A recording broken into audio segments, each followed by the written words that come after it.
인격적인 만남 어떻게? 라는 제목으로 함께 말씀을 나누겠습니다. 네, 오늘 아침에 새벽 기도를 나오면서 제일 가깝게 손에 잡히는 우산 하나를 들고 나왔어요. 그래서 쓰고 올 때는 몰랐는데 예배 마치고 집에 들어가는데 환해졌거든요. 우산을 딱 펼쳐 들고 가는데 너무 좋은 거예요. 우산을 썼는데 환한 거예요. 보니까 우산이 비닐 우산. 우리 집에서 제일 싼 우산. 제일 저렴하게 구입할 수 있는 우산인데 근데 일단 받고 가는데 너무 행복한 거예요. 저는 우산을 쓰면 되게 세상의 반절만 보잖아요. 이렇게 나 안 맞으려고 수비적으로 이렇게 가는데 우산을 딱 썼는데 환한 거예요. 비는 맞고 툭툭툭툭 소리는 나는데 나는 하늘을 볼 수 있는 거죠. 그러면서 마음에 이런 그 깨달음 같은 깨달음이 왔어요. 우리가 환경이 이 비와 여러 그 어려움들이 찾아올 수 있는데 우리가 그럴 때는 바짝 움츠러들고 어떻게 하든 수비하고 몸 비 안 맞으려고 움츠려드는데 비닐 우산, 하늘은 바라볼 수 있겠구나. 우리의 시선은 막아낼 수 없겠구나. 우리를 여전히 도우시는 하나님, 그분을 바라보면 그 안에서 내가 갇히지 않고 뚫고 나갈 수 있겠구나 라는 생각을 해봅니다. 여러분 삶에 혹시 소낙비가 내리고 있습니까? 축축하게 지금 화창하고 싶은데 왠지 축축하게 늘어지고 있는 그런 상황들이 찾아오고 있습니까? 우리의 시선은 막을 수가 없습니다. 그 영적인 우산을 잘 막아내고 우리의 시선은 주님께로 하늘을 향해서 놓치지 않는, 그럴 때 하나님이 더할 나위 없는 자유와 기쁨을 우리에게 승리를 주시게 될 줄 믿습니다. 네, 오늘 말씀 두 번째 시간인데 지난 시간 혹시 기억나십니까? 거듭남에 대해서 굉장히 강조를 많이 했죠. 혹시 기억나시겠죠? 거듭남, 신앙의 영적인 기초, 그리고 신앙이 성장하는 데 있어서 방점이 필요하다. 분명한 신앙의 고백, 그것은 내가 거듭남에 대한 이해를 분명히 하고 있느냐. 거듭남이라는 것의 그 증거가 뭐라고요? 내가 하나님과 관계 맺는 존재가 되었느냐.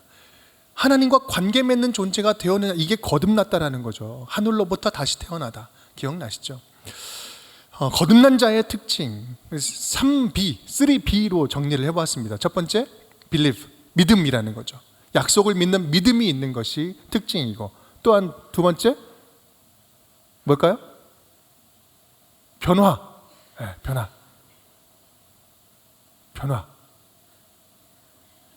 behaving. 행동이 변화되는 거죠. 삶의 변화가 일어나는 거. 세 번째는 belonging. 내가 하나님의 가족 공동체 안에 소속되었다. 이것이 이 거듭난 자의 특징이라고 말씀을 드렸습니다. 이런 거듭난 자들의 특징은요, 세 가지로 또 정리를 해볼 수 있는데, 그건 뭐냐면 은혜 받은 자들이라는 거예요. 본인 스스로 무엇인가를 할 수 있어서가 아니라 예수 그리스도를 통해서 우리가 새 생명을 얻었어요. 선물로 받았습니다. 그래서 우리에게는 그 거듭난 자는요, 은혜 받은 특징이 있죠. 새 생명을 얻은. 또한 동시에 우리는 신분이 변화됐죠. 새로운 신분을 얻게 되었어요. 진노의 자식이었는데 하나님의 자녀가 되는 특권을 얻은 거죠. 신분이 변화되고, 그렇게 신분이 변화되는 순간 누가 찾아오셨어요? 거듭난 자에게는 성령이 함께 하십니다.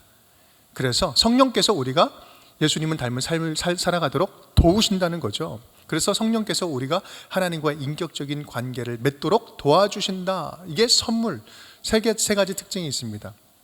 그렇다면 이제 본격적으로 하나님과의 이런 인격적인 교제, 관계를 그렇다면 어떻게 누릴 것인가? 어떻게 할 것인가? 여러분은 하나님과의 인격적인 관계는 어떻게 하고 계십니까? 어떻게 누리고 계십니까? 여러분, 그런 부분들을 한번 정리해보는 시간을 가지려고 합니다. 하나님과의 인격적인 교제는 비유적으로 이해하면 좋습니다. 그건 뭐냐면 마치 엄마 품에 안긴 갓난아기, 막 태어난 지 얼마 안 된 갓난아기의 모습을 그려보면 아주 정확하게 잘 이해할 수 있습니다. 세상에서 가장 평온한 모습, 엄마 품에 안긴 아기의 모습이죠. 가장 행복한 모습이라고 할 수 있어요. 전적인 신뢰죠. 나의 생명이 이분께 있습니다. 확 안기는 겁니다. 무조건적인 사랑이 결합된 장면이죠. 그래서 인격적인 관계다. 자꾸 우리가 이야기를 하면 인격적인 관계, 뭔가 막 도식적으로, 막 종교적으로 생각하지 마시고요. 그 도식적인 개념이 아니라 피부에 맞닿는 그런 보들보들한 살과 살이 맞닿는 그런 관계적으로 좀 이해하면 좋겠어요. 아이는 혼자 크는 것 같지만 그렇지 않죠. 누군가 절대적으로 보살펴주지 않으면 생존할 수 없는 존재입니다. 갓 태어난 아이에게 엄마가 젖을 줄 수 없다면, 젖을 주지 않는다면, 안전하게 먹을 품이 없다면 살 수 있습니까? 그 아이는 살 수가 없어요. 태어났지만 살 수가 없습니다. 영적으로 우리가 다시 태어난 것도 마찬가지입니다. 영적으로 다시 태어난 우리들은요, 영적인 양식과 영적인 품이 필요해요. 뭘 먹어야 되죠. 그리고 안전한 곳이 있어야 되죠. 똑같습니다. 똑같아요. 그런데 영적인 젖과 품을 누리지 못하는 우리 성도님들이 참 많이 있는 거죠. 마치 태어나자마자 그냥 죽어버리는 그런 아이처럼 안전하지 않아서 죽는 거죠. 너무나 고통스러운 거예요. 태어나기만 했어요. 태어났는데 여전히 안 자라고 있어요. 여러 환경들 때문에 눌려서 뭔가를 안 자라고 있다. 그것처럼 또 속상한 거 없습니다.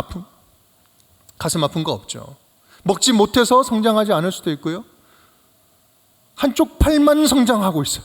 한쪽 다리만 길어지고 있어요. 여러분, 불균형적인 성장이죠. 이게 잘못된 성장. 예수님이 오신 목적은요, 예수님께서 우리에게 오신 목적은 요한복음 10장 10절에 말씀을 하고 있습니다. 분명하게 말씀하고 있어요. 함께 읽어보겠습니다. 도둑이 오는 것은 도둑질하고 죽이고 멸망시키려는 것뿐이요 내가 온 것은 양으로 생명을 얻게 하고 더 풍성히 얻게 하려는 것이라. 아멘. 내가 온 것은 양으로 생명을 얻게 하고 또 어떻다고요? 그 생명을 풍성히 얻게 하려는 것이다. 그냥 생명을 응애하고 나은 것으로 끝난 것이 아니라 이제부터 더 풍성한 생명을 누리도록, 풍성하게 살도록 하는 것이 예수님께서 우리에게 오신 목적이에요.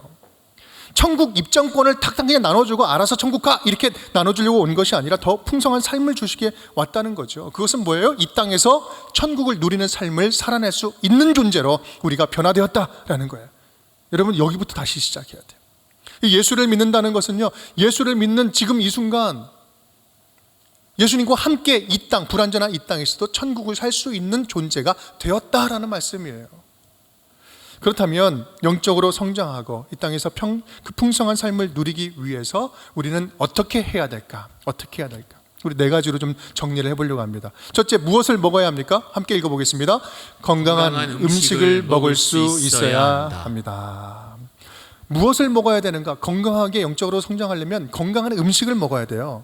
좋은 음식을 좋은 식습관을 가지고 섭취하는 것이 건강한 삶의 비결입니다. 하나님과의 관계에 있어서도요, 가장 좋은 음식을 먹어야 돼요. 안 먹으면 자라지 않습니다.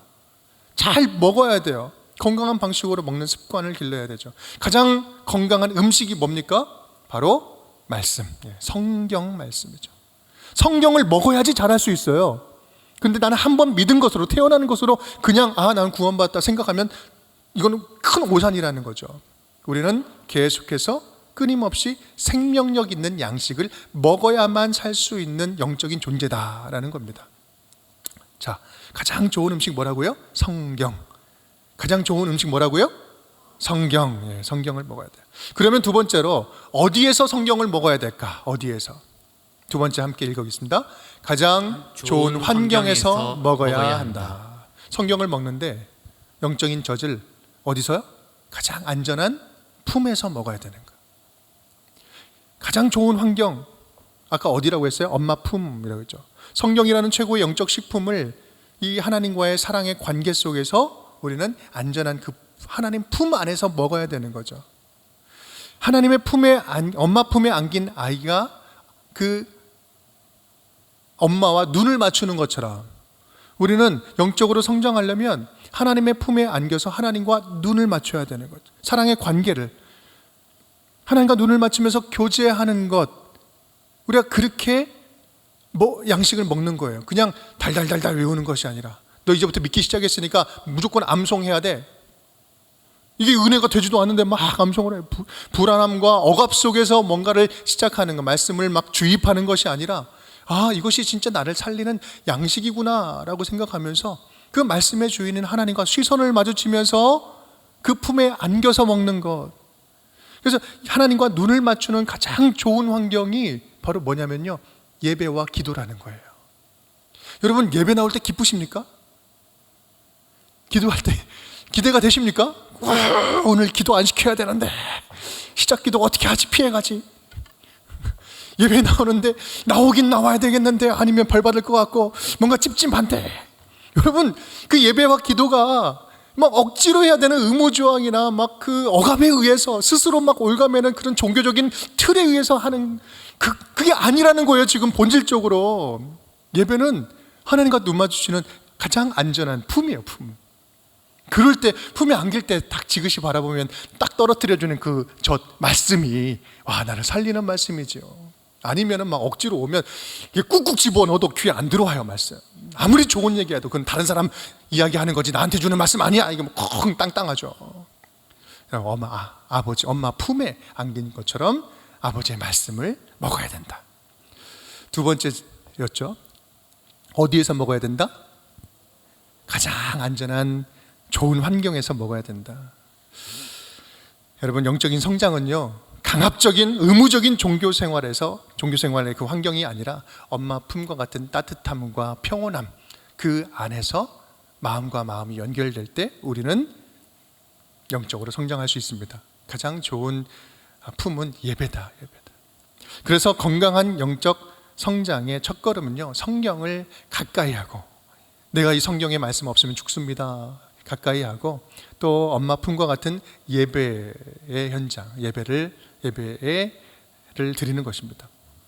그런데 여러분, 예배 때만 말씀 먹습니까?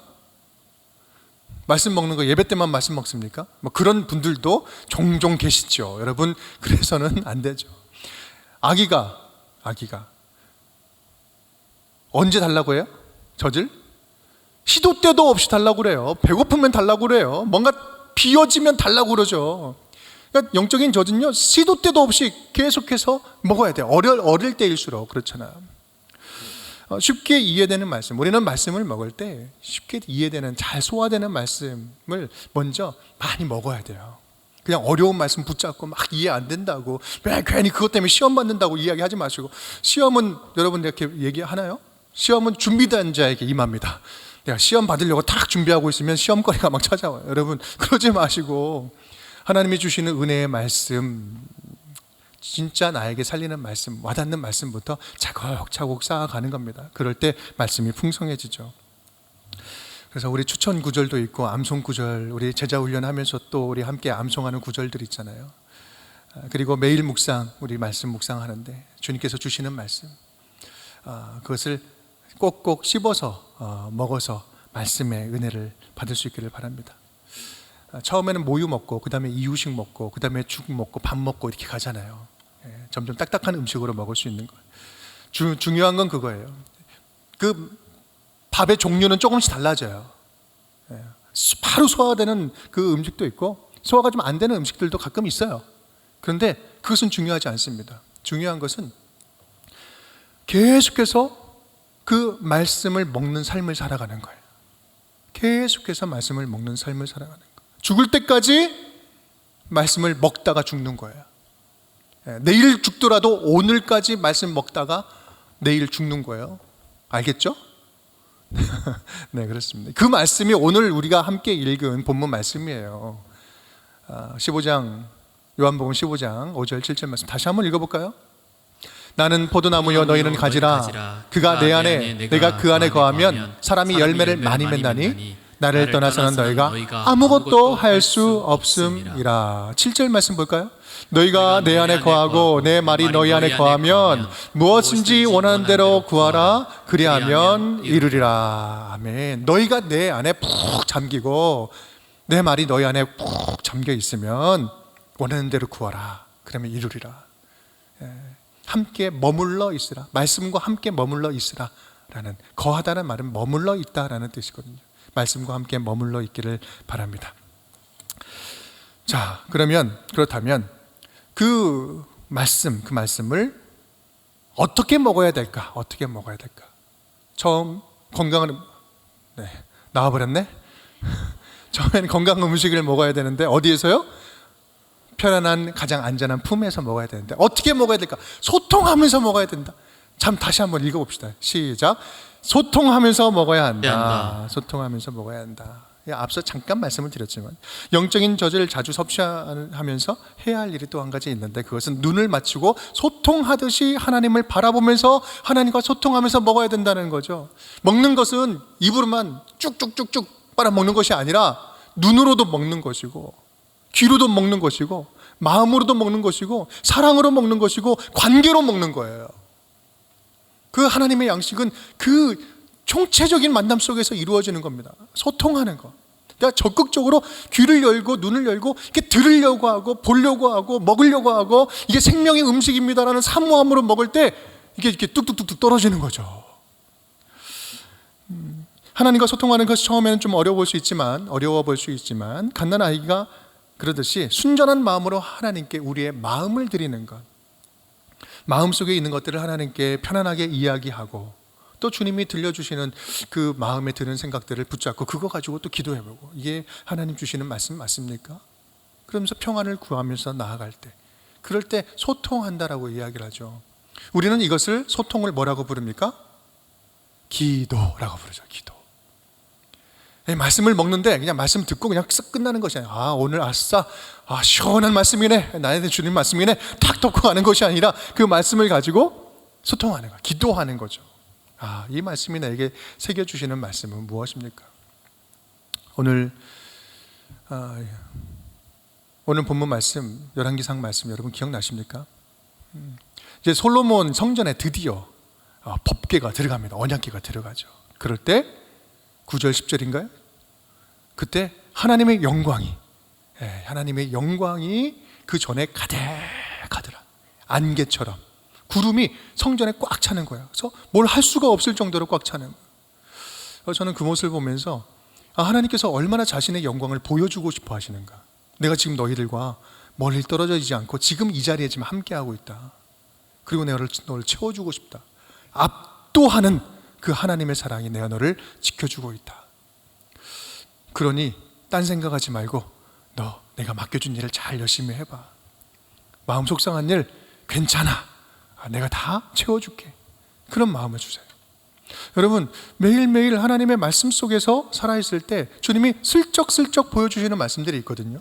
어쩌면 그것이 가장 큰 평안을 주는 것이고 가장 큰 힘을 주는 거거든요. 소통하면서 음식 먹기 이게 기도라는 거. 그럴 때 영적인 성장과 풍성함이 온다. 자, 그러면 네 번째입니다. 네 번째 함께 읽겠습니다. 건강한 습관을 가지고 먹어야 한다. 첫 번째, 건강한 음식을 먹어야 되고요. 또 어디서 먹어요? 가장 안전한 품에서 먹어야 되고요. 세 번째는 소통하면서 먹는 거고, 그런 소통에서 먹는 이것들을 어떻게 해요? 건강한 습관을 가지고 먹어야 된다. 그러니까 한번 먹고 아싸 됐다 이제 하나님 광고가 됐으니까 그리고 딱 넘어가면 안 된다는 거. 이것이 나의 가장 자연스러운 습관이 되도록 하는 것.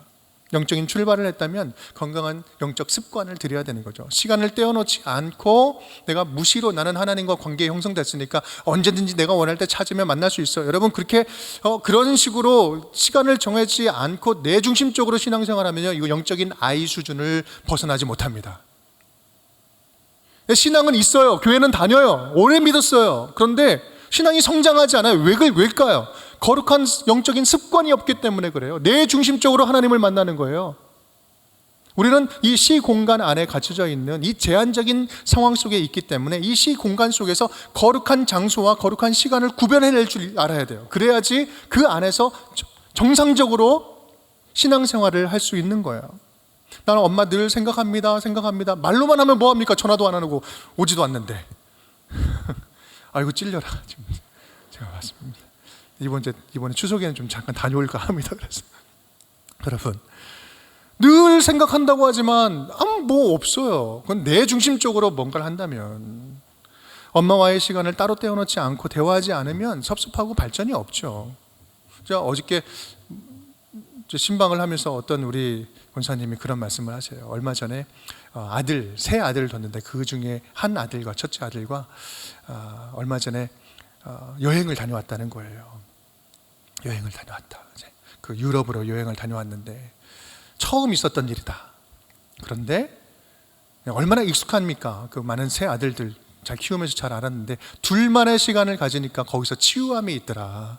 둘만의 시간을 가지면서 정말 오래전에 묵었던 그런 상처들 같이 이야기할 수 있고, 그러니까 굉장히 다시 치유하고 회복하는 시간을 가질 수 있었더라.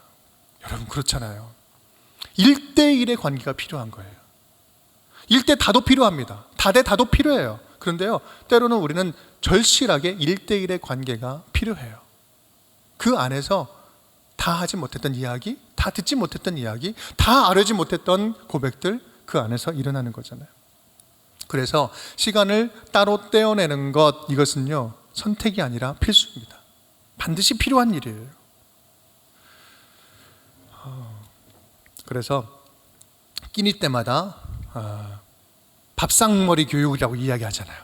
적어도 끼니 때마다 밥상머리 교육이 뭐예요? 하루에 3끼 먹으면 그 3끼 밥 먹을 동안, 밥 먹는 그 타임에 교육을 하는 거예요. 밥상머리 교육. 그래서 우리 밥상머리 교육 방법을 알려드리겠습니다. 10. 우리 제자 훈련 하신 분들은 다 기억하실 텐데 10. 10분 적어도 하루에 한 30분 정도는 좀 떼어내보자, 시간을. 나 10이 정말 너무 힘듭니다. 그러면 5 5분이라도 좀 떼어내봅시다. 일어나서 뭔가 막 분주하게 시작하기 전에 잠잠하게, 하나님 오늘 내가 너무 기대됩니다. 감사합니다. 새 하루 주셔서 기쁩니다. 그 시간에 말씀을 볼 수도 있고요. 5분 하나님과 만나는 시간을 갖는 거예요. 그리고 하루의 일과 중에 10분 잠시 밥 먹고 티타임에든지 잠깐 멈추어서 말씀을 보거나 기도를 하거나 찬양을 듣거나, 찬양 속에서 같이 함께 찬양 한번 하면 한 5분 정도 되잖아요. 찬양을 통해서 고백을 드리고, 여러분 그렇게 한번 구별된 시간, 또 저녁에 자기 전에 잠깐이라도 하루 동안 하나님이 어떤 일을 있었는가, 찬양으로, 기도로, 또 잠깐 글을 쓰면서 그렇게 마무리를 하는 거죠. 여러분, 이 별거 아닌 것 같은데 엄청난 놀라운 영적인 성장을 가져오는 가장 기본적이면서도 가장 강력한 방법입니다. 여러분, 나는 꼭 해봐야지, 여기 계신 모든 분들이 다짐했으리라 믿습니다.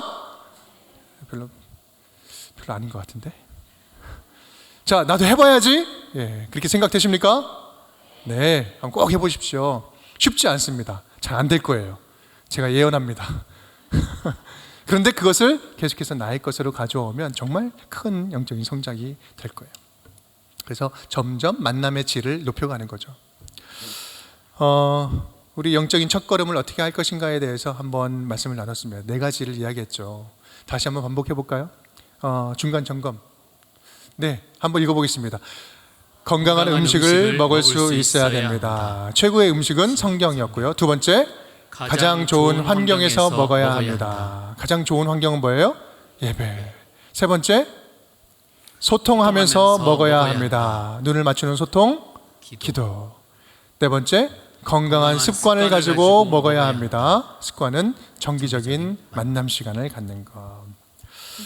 네, 우리가 지금 인격적인 하나님과의 교제를 어떻게 시작할 것인가에 대해서 말씀을 나눴죠. 그렇다면 여기서 이제 한 가지만 더 이야기를 나누고 말씀을 마칠까 합니다. 이제 반절 지났습니다. 반절 지났어요. 그렇다면 우리가 인격적인 관계를 맺는다, 하나님은 인격적이다라고 이야기를 하는데, 그렇다면 이 인격적인 관계라는 게 뭐지? 인격적인 만남이라는 것이 도대체 뭐예요? 그러니까 대충은 알겠는데 이거 뭔지 이게 좀 잡히지가 않아요. 얼마 전에 어떤 집사님이 얘기하는데, 오래 교회 다닌 이제 분이에요. 그 집사님이 진지하게 여쭤보시는 거예요. 목사님, 질문이 하나 있습니다. 인격적인 만남이라는 것이 도대체 뭡니까? 도대체 뭡니까? 이게 현 주소예요. 그게 현실이에요. 인격적인 만남, 뭔가 알 것 같은데 설명을 하면 잘 모르겠고 어떻게 해야 되는 것인가? 자, 인격적인 하나님, 뭐 다양한 방식으로 설명할 수 있겠지만 오늘은 짧게 말씀을 좀 드릴게요. 근거가 무엇일까? 근거는요, 창세기 1장 26절 말씀 보면 성삼위 하나님, 삼위일체 하나님이 등장하죠. 함께 읽어보겠습니다.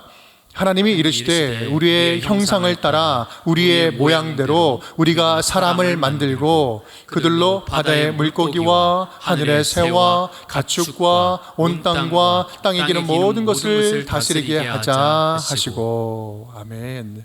지금 우리라고 이야기하잖아요. 그리고 우리의 형상을 따라라는 이야기를 하고 있습니다. 이 삼위일체 하나님이 등장하는 성경에 몇몇 군데가 있는데 그 가운데 처음 등장하는 부분이죠.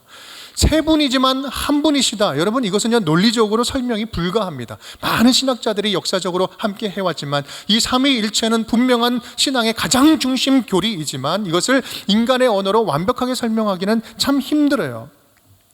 삼위일체는 신비의 영역이기도 합니다. 그런데요, 하지만 우리가 알 수 있는 부분도 조금 있어요. 그것이 바로 오늘 성경 말씀이에요. 하나님이 우리의 형상대로 만들자, 세상을 만들자.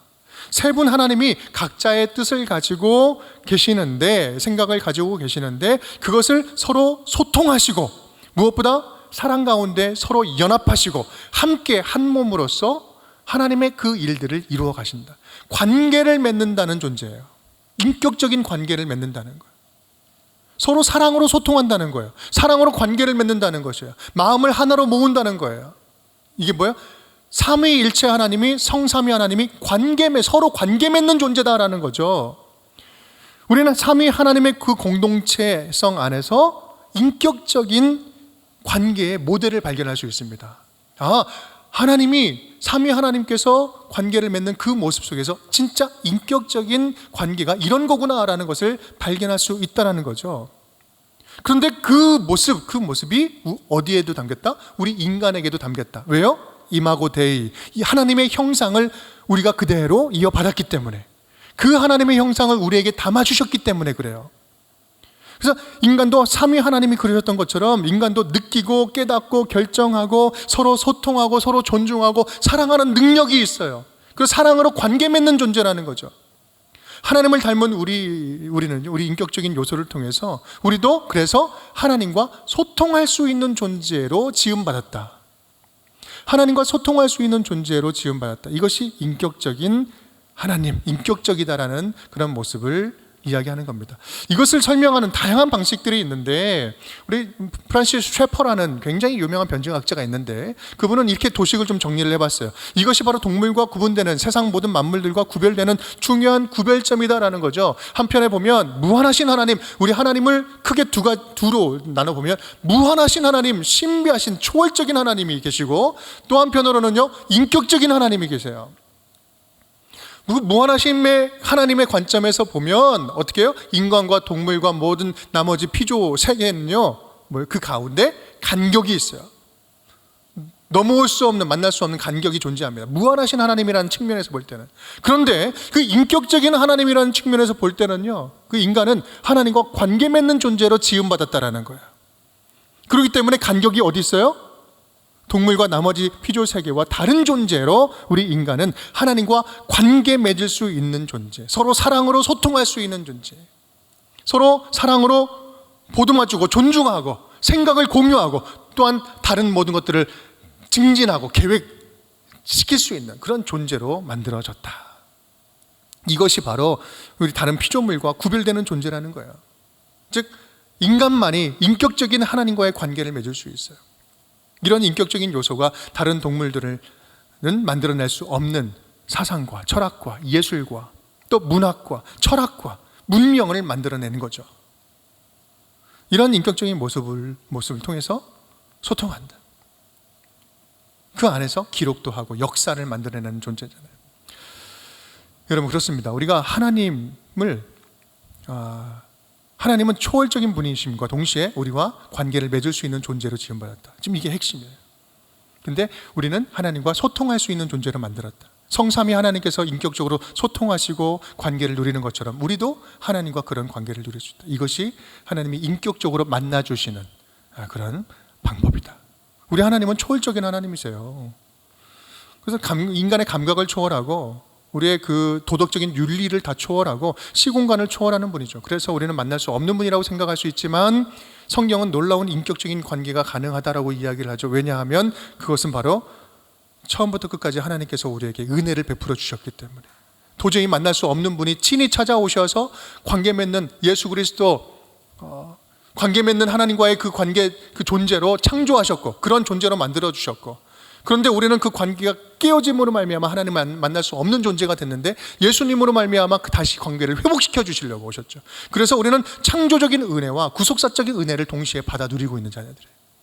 우리 존재는 하나님과 원래 소통할 수 있는 존재였어요.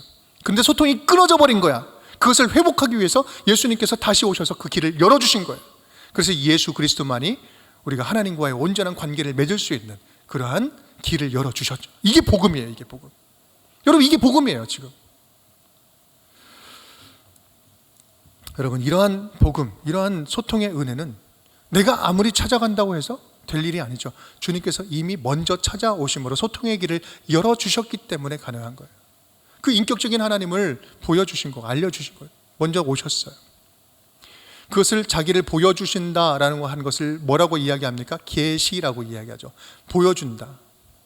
이 계시의 방법이 뭐예요? 뭘로 계시해 주셨습니까? 성경을 통해서 계시해 주셨다는 말씀이에요. 성경을 통해서 하나님의 그 무한하심을, 그리고 인격적인 우리 구원하고자 하는 그 마음을 우리 인간의 언어로 하나님의 마음을 담아 주셨다. 여러분, 이거 얼마나 기적적인 은혜입니까? 우리 40여 명의 저자가 1500년 동안 지은 거예요. 그러니까 쓴 거예요. 인간의 언어로. 하나님이 인간의 언어로 자기의 모습을 계시해 주셨어요. 지금 우리 너무 당연하게 그냥 성경책, 뭐 그렇구나 하지만 이건 정말 신비한 책이거든요. 그래서 하나님이 태초부터 어떤 일을 행하셨고, 앞으로 지금 내가 너희를 얼마나 사랑하고 앞으로 어떤 일을 행하실 것인가, 하나님의 계획을 여기다 다 담아 주셨어요. 그래서 이거는, 성경은 인격적인 하나님이 인격적인 방법으로 자기를 계시해 주시는 방법, 이게 성경책이라는 거예요. 성경 하나만으로 모든 우리 하나님을 아는 지식은 다 끝납니다. 충분합니다. 여러분, 그래서 우리 기독교는요, 신비적 체험을 추구하지 않습니다. 물론 신비적 체험이 있어요. 많습니다. 이것을 무시하는 게 아니에요. 근데 이것은 자연스럽게 하나님을 만날 때 드러나는 현상일 뿐이에요. 그런데 우리는 그 신앙 자체를 굉장히 체험적으로 내가 느껴야지만, 알아야지만, 봐야지만, 그때 뭔가 이상한 체험을 해야지만 내가 그때 하나님을 만났다, 이렇게 생각하면 천만의 말씀 만만의 콩떡. 여러분, 이런 신앙, 여러분, 우리 기독교는 그런 신앙 아니에요. 철저하게 성경을 통해서 우주와 역사를 주관하시는 하나님, 그 하나님을 온전히 알아갈 수 있고 만날 수 있고 배워갈 수 있어요. 그렇게 이해한 그 하나님을 전인격적으로 받아들여서 하나님의 통치 안에 살아갈 때, 그럴 때 우리는 하나님을 사랑한다 말할 수 있고, 하나님이 우리를 온전히 다스려가는 그 인생을 살아갈 수 있는 거예요. 체험은, 다시 말씀하지만, 체험은 성경을 통한 인격적인 만남 뒤에 자연스럽게 찾아오는 여러 가지 일들 가운데 하나입니다. 여러분, 체험하니까 이제 이 이야기만 하고 말씀 마치겠습니다. 체험하니까 성령 체험을 생각하는 경우들이 많이 있어요. 말이 나왔으니까 하는 이야기인데, 우리 성령님의 역할, 성령님께서 어떤 역할을 하실까요? 한마디로 말하면 성삼위 하나님과의 인격적인 만남을 도우십니다. 하나님이심과 동시에 그 하나님을 더욱더 인격적으로 만날 수 있도록 도우시는 예수의 영이다. 그래서 성령님을 통해서 우리는 말씀이 깨달아지고 말씀으로 하나님을 더욱더 친밀해지면 그건 성령이 하시는 역할 맞아요. 그런데 성령이 하시는 역할이라고, 체험이라고 이야기하는데 점점 무엇인가 또 다른 어떤 힘에 의해서 그런 것들을 의존하게 만들고, 성경 이외에, 말씀 이외에 다른 것을 의존하게 하면 그건 성령의 역사가 아닙니다. 사람을 의존하게 해도 성령의 역사 아니에요. 마치 비스무리하게 사단이 현혹할 수는 있어요. 하지만 성령께서는 철저하게 성경으로 인도하십니다. 성령은요, 어떤 기운이나 배터리 같은 에너지가 아니에요.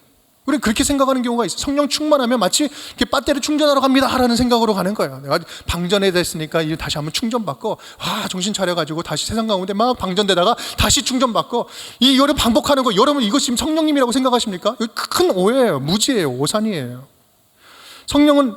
성령 하나님이십니다. 아멘. 인격적인 분이세요. 인격적인 분이시라는 것은 거기에는 감정이 있다라는 거예요. 기쁨도 있고 슬픔도 있어요. 아픔도 있어요. 열정도 있으십니다. 의지도 있으세요. 예수님의 영이십니다. 인격적인 분이세요. 그런 하나님, 그러나 그 하나님께서 우리를 하나님 만나게 도와주신다는 거죠. 인격적인 분이. 그래서 성령님은 우리로 하여금 말씀을 생각나게 하고 깨닫게 하고 순종하면서 살도록 도우신다. 예수님을 닮아가게 한다. 이것이 성령의 역할. 인격적인 방법으로 그것이 근데 통하지 않을 때 전혀 완전히 막혀있는 상황 가운데 있을 때도 있어요. 그 인격적인 방법이 통하지 않을 때 그럴 때 종종 신비의 체험을 하기도 하세요. 특히 전혀 막막한 그런 초기 교회, 초대 교회의 그런 역사들도 일어나고요. 지금도 일어납니다. 전혀 그 막막한 그런 상황 속에서 하나님이 침투에 깊숙이 개입하셔서 그것을 보여주시고 깨닫게 하시는 그런 일들이 지금도 일어날 수 있죠. 근데 이것이 전부가 아니에요. 그것으로 하나님의 인격적으로 만남을 갖도록 인도하는 과정으로 일어나는 것이죠. 그래서 성령 충만이라고 하는 것은요, 잠시 뜨겁게 충전되고 돌아가서 방전되는 그런 에너지가 아니라 성령님의 생각과 성령님의 감정과 성령님의 열정과 성령님의 의지에 우리의 생각이 동일하게 맞춰지는 것, 일치되는 것. 그래서 성령님과 함께 동일한 생각을 가지고 감정을 가지고 살아내는 것, 뚜벅뚜벅 함께 쭉 걸어가는 것, 성령님과 함께 결을 맞추어 가는 것, 이것이 성령 충만이라는 거예요. 사랑하는 여러분, 그래서 결론적으로 말씀드리겠습니다. 신앙 성장의 두 바퀴는요, 그래서 성경과 성령, 성령님의 도우심. 첫 번째, 성경은 하나님이 객관적으로 자신을 계시해 주신 진리의 말씀인 성경을 떠나지 않고 말씀을 통해서 구체적으로 인도함 받는 삶을 살아가는 것, 이것이 첫 번째 중요한 핵심, 성경을 떠나지 않는 것. 두 번째는요, 말씀을 깨닫게 하시고 말씀을 인격적으로 말씀 앞에 인격적으로 반응하게 하시는 성령님의 인도하심, 그 도우심을 의지하는 것. 매 순간 성령님의 도우심을 묻고 구하고 의지하며 순종하며 살아가는 것, 이것이 두 번째 핵심이다. 성경과 성령. 그래서 우리는 이것을 소위 말씀 충만, 성령 충만이라고 이야기를 하죠. 말씀을 마치겠습니다. 여러분, 우리의 신앙이 영적으로 좀 단단해졌으면 좋겠어요. 뿌리가 좀 깊어졌으면 좋겠어요. 희미하게 믿는 것이 아니라 지난 시간에 이어서 거듭남, 나는 분명히 하나님을 믿는다고 하는데 하나님과의 인격적인 관계가 살아있는가? 그런 본질적인 질문으로부터 시작해서 나는 어떻게 하나님과 인격적인 관계를 맺고 있는가?